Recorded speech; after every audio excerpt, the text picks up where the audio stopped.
Bonjour à toutes et à tous. Je suis le professeur Xavier Digital Morales et aujourd'hui je vous propose d'approfondir un pilier de la foi des chrétiens, l'affirmation selon laquelle Jésus, le Fils de Dieu, est consubstantiel au Père. Qu'est-ce que cela peut bien vouloir dire ? Cette affirmation remonte au IVe siècle, à un moment charnière de l'histoire du christianisme, le premier concile œcuménique, réuni à Nicée en 325. L'enjeu de ce concile ? Il ne s'agit pas de proclamer la divinité de Jésus-Christ, sur ce point, tout le monde est d'accord.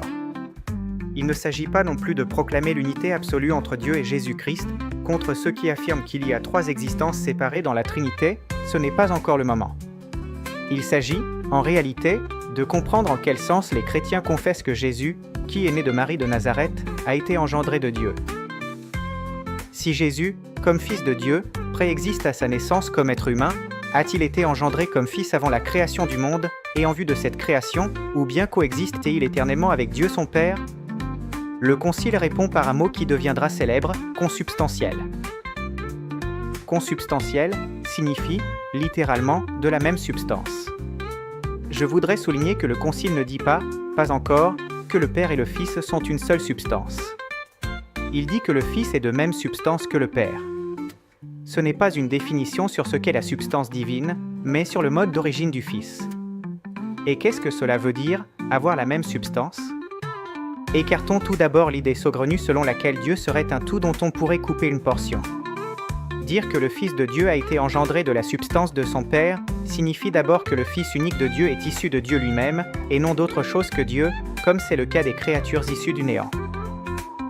Pour bien comprendre cela, il faut distinguer entre deux manières dont une chose dérive d'une autre. La fabrication, la maison ne ressemble pas à l'architecte. L'engendrement, un enfant hérite des propriétés de ses parents, il est un être humain comme eux. Ce dogme, quel sens peut-il avoir pour nous, aujourd'hui ? Revenons à l'Évangile. Selon le témoignage du Nouveau Testament, la relation entre Jésus et Dieu est d'une singularité telle que les concepts de prophète ou d'envoyé ne suffisent pas. Jésus paraît avoir tout reçu de Dieu, il est, analogiquement, son héritier universel, bref, son Fils unique, car un Fils unique hérite de toute la fortune de son Père. Mais attention, quand nous disons que Jésus est Fils de Dieu, nous ne devons pas nous laisser piéger par les mots.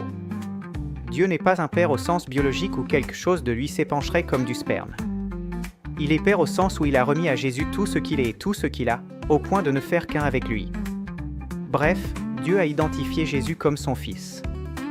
La relation entre Dieu et Jésus pourrait donc être décrite à l'aide du concept d'identification plutôt que celui d'engendrement. L'avantage du concept d'identification, c'est qu'il n'implique pas de biologie ni de chronologie. Dieu n'a pas, d'abord, existé tout seul, puis engendré un Fils, et après, envoyé ce Fils dans le monde sous une forme humaine. Il n'y a pas d'avant ni d'après pour Dieu. Dieu transcende le temps. De même, Jésus n'est pas, d'abord, le Fils de Dieu désincarné, devenu, ensuite, un être humain, ni, vice-versa, un être humain devenu le Fils de Dieu. Quand Dieu donne à Jésus l'identité de Fils de Dieu, il la lui donne comme identité de toute son existence. La théologie parle traditionnellement de la préexistence du Fils de Dieu avant son incarnation. Ce terme est trompeur. Il ne doit pas nous faire croire que Jésus a eu une vie antérieure avant d'être le Fils de Marie. Nous devons plutôt comprendre que l'existence de Jésus, parce que Dieu la relie à sa propre existence, n'est pas définie par sa naissance et par sa mort, comme un segment de temps, mais par l'identité reçue de Dieu, une identité qui transcende le temps. C'est cette identité qui a été manifestée lorsque Dieu a ressuscité Jésus d'entre les morts. Il a définitivement révélé que la vie de Jésus lui venait directement de l'être de Dieu, dépassant toutes les limites spatio-temporelles de notre univers. C'est en ce sens que les chrétiens, en 2026, peuvent continuer à professer, avec le Concile de Nicée, que le Fils est consubstantiel au Père.